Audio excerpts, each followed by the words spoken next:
भगवान का प्रथम विवाह रुक्मणी अम्बा के साथ में हुआ है।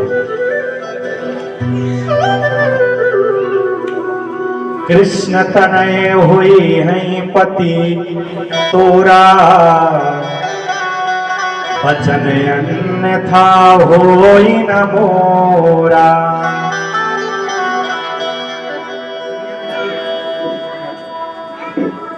जब कामदेव ने भगवान को शंकर जी के ऊपर विजय पाना चाहा तो भगवान ने उनको भस्म कर दिया। रति रोती रोती आई तो भगवान ने कहा चिंता मत करो, कृष्ण तनय हुई पति तोरा, वचन अन्यथा होई न मोरा।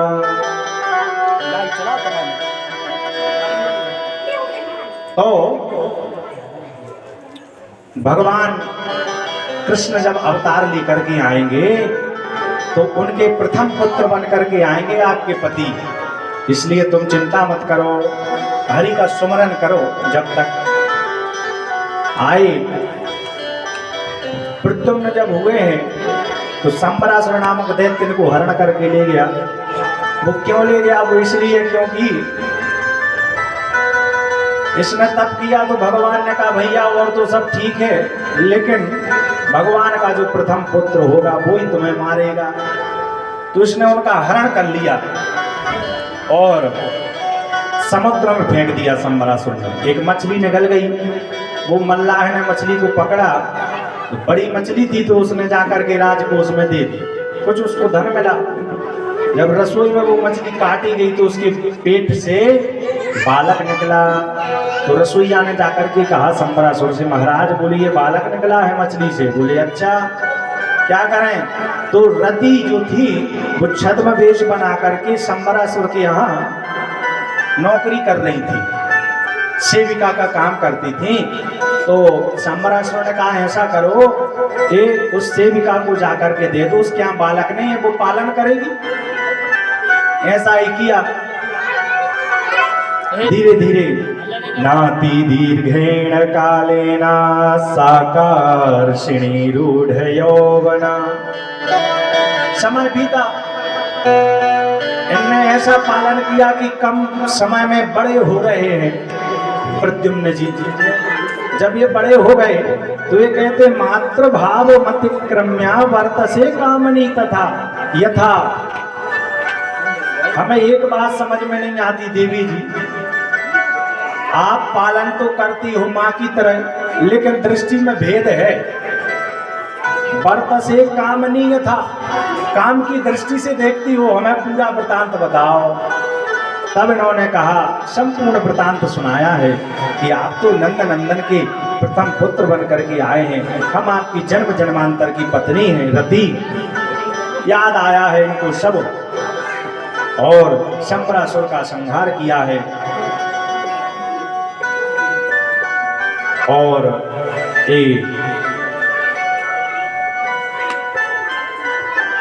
संबरासुर की पुत्री के साथ में इनका विवाह हुआ है। दोनों आए हैं, रुक्मणी जी ने बहुत स्वागत किया है। सुखदेव जी कहते हैं परीक्षित भगवान के और भी विवाह हुए हैं। तो परीक्षित जी कहते हैं महाराज और सुनाइए कौन कौन कितने कहाँ कैसे विवाह हुए। तो सुखदेव जी कहते हैं तो सुनो परीक्षित, एक सत्राजित नाम के राजा थे। उन्होंने भगवान सूर्य की उपासना की तो भगवान सूर्य ने प्रसन्न होकर के उनको एक मणि दी जिसका नाम स्यमंतक मणि था। वो मणि दिन में 8 बार सोना देती थी। तो वे उस मणि को पहन करके भगवान की एक दिन सभा में पहुंचे। सभी ने कहा भैया ये मणि तो बड़ी देदीप्यमान है, सोना भी देती है, तो इससे खतरा हो सकता है, तुम्हें ऐसा करो राजकोष में जमा कर दो, प्रजा का पालन होगा। बोले नहीं हमने तब करके पाई है, इसको हम नहीं देंगे। लेकर के चले गए सत्राजित। एक दिन इनके भाई प्रसेन उस मणि को पहन करके वन में शिकार के लिए गए तो सिंह ने इनको मार डाला और उस मणि को मुंह में दबा करके भाग रहा था। वहां से आ रहे थे जामवंत जी महाराज, तो जामवंत जी ने एक लपड़ दिया सिंह में, सिंह का गोविंदाय नमो नमः हो गया। मणि को लेकर के अपनी बिटिया जामवती को दे दी। इधर भगवान पर कलंक लग गया कि भगवान ने मणि चुरा ली। भगवान ने कहा ना अपन ने कुछ किया, न कछु लेना ना देना, मगन रहना है। मणि का कलंक लग गया, अपने पास है नहीं, चलो भाई पता कर ले कि आखिरकार है किसके पास। तो भगवान ढूंढने निकले, देखा है प्रसेन मरा पड़ा है, सिंह भी मरा पड़ा है, जामवंत जी के पैरों के पद चिन्ह हैं। तो उस पद चिन्ह के सहारे प्रभु पीछे पीछे गए हैं, जामवंत जी की गुफा में प्रवेश किया है। प्रभु ने देखा है जामवती जी उस मणि को खेल रही हैं, तो भगवान को हृदय में शांति हुई कि मणि मिल गई। जैसे जामवती जी ने देखा प्रभु को तो चिल्लाई, बोले पिताजी ये कौन आ गया। जामवंत जी निकले हैं बाहर। देखो इन बच्चों को शांत रखो भाई, ये बहुत उद्यम करते हैं। ए बच्चों हल्ला मत करियो। बोले भक्तवत्सल भगवान की। जामवंत जी ने देखा आए हैं, युद्ध के लिए ललकारा है। देखो भैया राम अवतार में जब प्रभु ने रावण का अंत किया, सबको प्रभु ने आशीर्वाद दिया। जब जाने लगे तो जामवंत जी आए पास में, बोले प्रभु आपने सबको आशीर्वाद दिया, वरदान दिए, हम आपसे एक ही बात कहना चाहते हैं। बोले कहो। बोले प्रभु हाथों में खुजली हो रही है। बोले काय की। बोले लड़ने की। महाराज रावण थोड़ा बहुत बलशाली था तो उसको तो आपने मार दिया, मैं तो किसी से लड़ ही नहीं पाया, क्यों ना हम में और आप में दो दो हाथ हो जाएं। भगवान कहते हैं ऐसा नहीं हो सकता भैया, हम मर्यादा में है, मर्यादा पुरुषोत्तम है। आपकी जो कामना है इसको कृष्ण अवतार में पूरी करेंगे। भगवान जैसा और कोई हो ही नहीं सकता।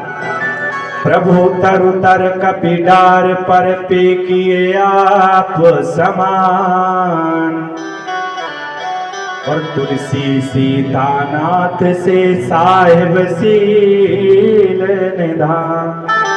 रघुनाथ जैसा और कौन हो सकता है भैया। देखो स्वामी बैठता है सिंहासन पर और सेवक बैठते हैं नीचे, लेकिन स्वामी बैठा है पत्थर पे और सेवक बैठे हैं वृक्ष पर। राम जी बैठे हैं पत्थर पर, बानर भालू बैठे हैं ऊपर। तो जब वो आते हैं प्रभु तरु तर कपिडार पर पे किए आप समान, तो जब वो बैठते हैं तो उनकी पूंछ लटकती है तो भगवान की कपोल पे आ जाती है, तो भगवान उठा करके पीछे कर देते। अंगद जी क्रोध में देखते हैं बंदरों को, तो वो उठ के जाता है, कोई दूसरा आता है तो फिर वो पूंछ लगती है तो वो फिर पूंछ पीछे कर देते हैं राम जी। राम जी जैसा कोई नहीं हो सकता दयालु। करुणामय रघुनाथ गोसाई, जाने पीर पराई पराई।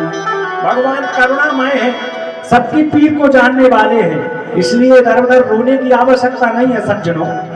केवल रघुनाथ के कृष्ण के बन के तो देखो कैसे तुम्हारा कल्याण नहीं होता।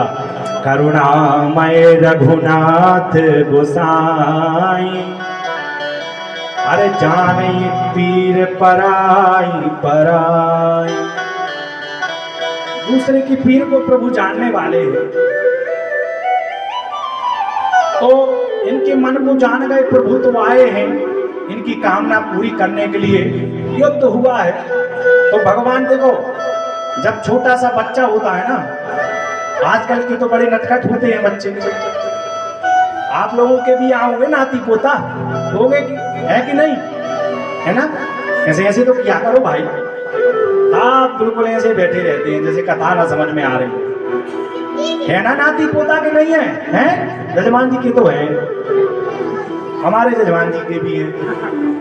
तो जो नाती पोता जब छोटा 2-3 साल का होता है तो आपने देखा होगा लाड़ में जो मारने लगता है माता पिता को, जब उसको गोदी लो उसका कोई काम बिगड़ जाता है, जैसे वो कुछ खेल रहा हो राख आख से, या धूल उल में, तो आपने उठाया तो उसका दिमाग खराब हो जाता है, तो वो फिर मारने लगता है। तो आपने देखा होगा कि माता पिता उसको मारते नहीं है, बचाते हैं। वो मारेगा तो इधर मुंह करेंगे, उधर मुंह करेंगे, वो ऐसा मारता जाता है।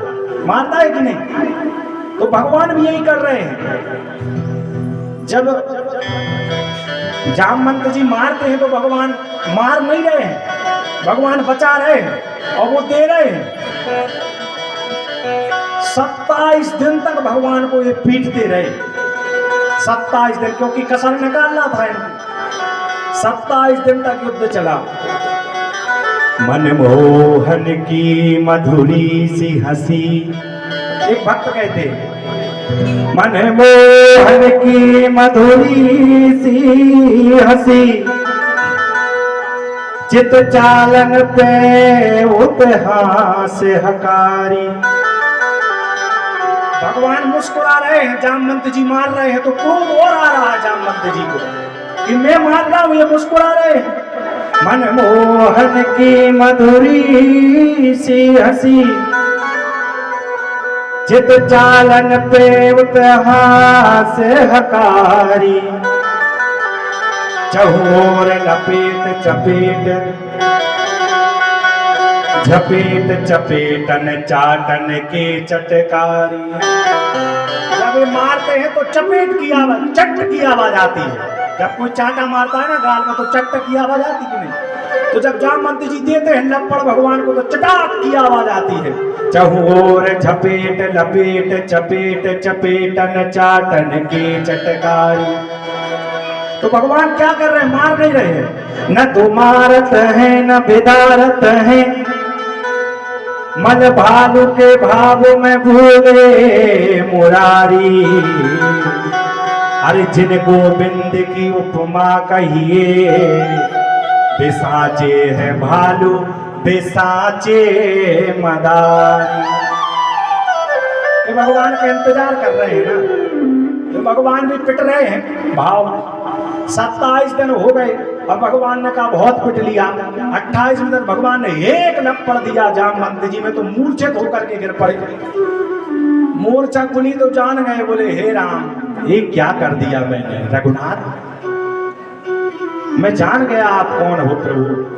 वही धनुष बाण लियो हाथ, कित मुरली कित चंद्रिका कित गोपियन के साथ, तुलसी मस्तक जब नबे धनुष बाण लियो। हे प्रभु, मैं आपका एक बार वही राम स्वरूप में दर्शन करना चाहता हूं। भगवान ने दर्शन कराए हैं, हृदय से लगाया है प्रभु ने, इनकी पीर हर ली भगवान ने। इतने दिन से इंतजार में थे प्रभु के। बोले भगवान इधर किस लिए आना हुआ? बोले भैया हमें मणि की चोरी लगी है, वो आपकी बिटिया के पास में। बोले प्रभु इसको तो मैंने दे दी, और बेटी की दी हुई चीज जो दहेज में दी जाए वो वापस नहीं ली जाती। बेटी को जो चीज दे देते हैं वो वापस नहीं लेते। आजकल के तो भैया बड़े खतरनाक हैं, वापस क्या वहीं डेरा डाल लेते हैं। बेटी के घर में जाके डेरा डाल लेते हैं, वहीं रहते हैं, वहीं खाते हैं, उसी से गुजारा भी चलवाते हैं। धन्य है आज के लोग, लेकिन अपने यहाँ के नहीं है ऐसे। आप लोग तो बड़े सज्जन हो, क्योंकि कथा सुन रहे हो। कथाएं ऐसे लोग थोड़ी सुनते हैं। पूर्व जन्म के पाप से हरि की चर्चा न रुचे जिनको, तिन सुंदर नार बुलाए लई नचावत है निज कारज को।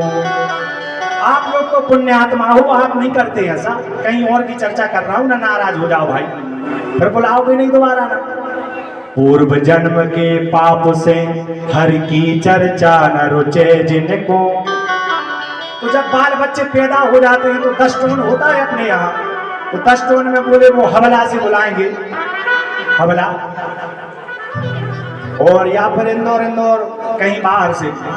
तो क्या करते हैं? बोले पूर्व जन्म के पाप से हर की चर्चा न रुचे जिनको, तिन सुंदर नार बुलाए लई नचावत है निज कारज को। शादी हुई, एक और विडंबना हो गई भाई। आजकल क्या हो गया, पहले की माताएं क्या करती थी, रसोई खुद बनाती थी, नचाने वाली बाहर से बुलाती थी। लेकिन आजकल उल्टा हो गया, आजकल रसोई बनाने के लिए बुलाते हैं और नाचते खुद हैं। ऐसा ही होता है कि नहीं होता? तो जब कुछ होता है तो नचाने वाले बुलाते हैं। तिन सुंदर नार बुलाए लई नचावत है निज कारज को। तो उसमें संगीत भी आता है, ध्यान से सुनना, समझ आएगा।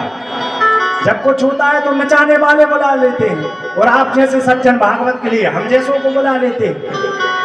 आप तो पुण्यात्मा हो ना, तो जिनके पूर्व जन्म के पाप हो जाते हैं उदय, तो वो फिर नचाने वाली बुला लेते हैं। तो उसके साथ में संगीत भी आता है। तो तबला जब बजता है तो तबला तो कहे धिक है, धिक है, तबला कहता है धिक्कार है ऐसे लोगों को। तो मजीरा भी बजता है, मजीरा कहे किनको किनको, मजीरा बजता है ना, तो वो कहता है किनको धिक्कार है। तब दोनों हाथ उठाए किनारे कहे इनको इनको इनको इनको। आपकी नहीं कह रहे हैं, दूसरे तो नृत्य देखते हैं, आप नहीं देखना। तो वो जो महिला नृत्य करती है वो कहती है धिक्कार है ऐसे लोगों को। नीमोन गांव की पावन धरा पर महाराज जी आए हैं, कथा सुना रहे हैं, कथा में नहीं जा रहे। तबला तो कहे धिक है, मजीरा कहे किनको किनको। तब दोनों हाथ उठाए किनारे कहे इनको इनको इनको इनको। ऐसे लोगों को धिक्कार है जो कथा छोड़ करके मेरा नृत्य देखने बैठे हो। तो भैया आप तो बड़ा भागी है जो भगवान की दिव्य कथा श्रवण कर रहे हैं। तो भगवान ने कहा क्या कहें, क्या करें, अब मणि तो चाहिए। बोले प्रभु ऐसा हो सकता है, आप मेरी बिटिया से विवाह कर लो, दहेज में मणि ले जाओ। बोले ठीक है भैया। तो एक बात सोचो कि भालू की बेटी कैसी होगी, बताओ। भालू की लंबे लंबे बाल, भालू देखा कभी किसी ने कि नहीं? टीवी फीवी में तो देखा ही होगा, हम लोगों ने तो चिड़ियाघर में देखा है भालू। तो भालू की बेटी कैसी होगी? तो जामवती जी भी समझ लो जैसी आप समझ रहे हो वैसे ही थी। अब जामवती जी को लेकर के प्रभु आए तो घूंघट डलवा दिया जामवती जी। रुक्मणी जी स्वागत के लिए आई हैं, बोले विवाह करके आ गए राजा। अब राजा की तो अनेक रानियां होती हैं, तो कोई लड़ता झगड़ता तो था नहीं। अब इधर यदि दूसरे से बात ही कर ली तो महाभारत छड़ जाए। देखने की तो दूर ही है, कहा है वो तो देख ही रहते। तो आधा ही बैग सजा रहा है और भज्जा लगा रहा हो फोन। अब नहीं रहे तुम्हारे संग 7-5 वचन ले तुमने हैं, हम पढ़ाई को देखे और उतरे तक रहते। तो आज की जा विडंबना, पहले राजाओं से नहीं लड़ सकते। तो रुक्मणी जी ने जब थाली से आरती की है तो मन में क्या कहा रुक्मणी जी ने, हे प्रभु, यदि हमने सच्चे मन से आपकी सेवा की हो तो ये हमसे ज्यादा सुंदर नहीं, ये हम ही जैसे हम हैं ऐसी ही हो जाएं। तो जब साक्षात लक्ष्मी जी ऐसा कहेंगी तो क्यों नहीं होगी? तो जब घूंघट देखा है, जब विवाह होकर के नई बहू आती है तो अपन मुंह दिखाई हो जाते कि नहीं जाते? कोई कच्चू नहीं कहते, ऐसे ही बैठे सब ऐसे तो करबू करे भाई, जाते ना मुंह दिखावे। कोई बिचिया दे यार, कोई डिब्बा दे यार, कोई कछू दे यार, यहाँ सो मुंह देख ले तो वो ढाक दे। तो मुंह देखा जैसे ही सुंदर विग्रह हो गया जामवती जी का। ये दूसरा विवाह प्रभु का हुआ है। मणि जब सत्राजित को दी तो लज्जित हो गया। सत्राजित बोले तो गड़बड़ हो गया, मैंने भगवान को कलंक लगाया, आप क्या करूं? बोले प्रभु ऐसा करो, मेरी बेटी है सत्यभामा, उसके साथ में विवाह कर लो और ये मणि तुम ही ले लो दहेज में। भगवान कहते इसको नहीं लेंगे। अब इसी के चक्कर में गड़बड़ हुआ, सब कलंक लगा दिया लोगों ने, इसको तुम रखो। सत्यभामा के साथ में प्रभु का तीसरा विवाह हुआ है। एक सतधनवा नाम का राजा था, उसने सत्राजित को मार दिया और वो मणि चुरा करके ले गया। ध्यान से सुनना। जब वो मणि ले गया तो उनको रास्ते में मिले अक्रूर जी। अक्रूर जी ने कहा कि तुम इस मणि को मत लेके भागो, पीछे से बलराम कृष्ण आ रहे हैं, वो तुम्हें पकड़ लेंगे, मार डालेंगे, इसलिए तुम इस मणि को हमें दे दो और भाग जाओ। तो मणि को अक्रूर जी ने ले लिया और काशी चले गए। ढूंढते ढूंढते प्रभु पहुंचे हैं, सतधनवा मिला है, पता चला है, संहार हुआ सतधनवा का। लौट करके प्रभु आए हैं, मणि नहीं मिली। तो बड़ी करुण भरी कथा है भैया यहाँ महाराज जी, मणि नहीं मिली। आकर के दाऊ जी ने पूछा है कि क्यों कन्हैया मणि मिली? बोले मणि नहीं मिली। तो दाऊ जी को शक हो गया भगवान पर, बोले दाऊ जी रुष्ट हो गए भगवान से। तो ये तो भगवान की आत्मा है, शेष है, कभी अलग नहीं होते, भगवान से पृथक नहीं होते। दाऊ जी रुष्ट होकर के चले गए, ये जान गए इनसे बोलते नहीं है बल दाऊ जी। अब हृदय भरा आया कन्हैया का, मन में सोचा हमारे दाऊ हमसे रुष्ट हो गए हैं, पता लगाया है, काशी आए हैं, अक्रूर जी को देखा है, बड़े बड़े यज्ञ करा रहे हैं, साधु संतों को जिवा रहे हैं, गए हैं, कहा है किंतु ममाग्रजा सम्यक मत्प्रत्येति मणिं प्रति दर्शयस्व महाभागा बंधूनां शान्तिमा। हे चाचा अक्रूर, मुझे मणि चाहिए नहीं है, एक बार केवल आप दिखा दो, क्योंकि मेरा जो हृदय है, मेरा प्राण है, वो मुझसे रुष्ट हो गया है मणि के इस चक्कर में। उसको लगता है कि मणि मेरे पास में है, इसलिए आप एक बार मणि दिखा दो प्रभु, ताकि मेरे भाई को, मेरे बलदाऊ को विश्वास हो जाए। किंतु ममाग्रजा सम्यक मत्प्रत्येति मणिं प्रति दर्शयस्व महाभागा बंधूनां शान्तिमाव। अक्रूर जी को बड़ा संताप हुआ है, मणि दिखाई है, प्रभु आए हैं, चरणों में गिर पड़े हैं बलदाऊ जी के, कहा दाऊ दादा मणि अक्रूर जी के पास में है। दाऊ दादा ने हृदय से लगाए, मोहित हो जाते हैं भगवान की माया में सभी, सभी कोई भगवान की माया किसी को नहीं छोड़ती, चाहे वो कोई हो। भगवान की माया में बलदाऊ जी भी मोहित हो गए, उनको ऐसा लगा कि मणि गोविंद के पास में, हृदय से लगाया है गोविंद को। कन्हैया कहते हैं दाऊ मणि अक्रूर जी के पास में है। और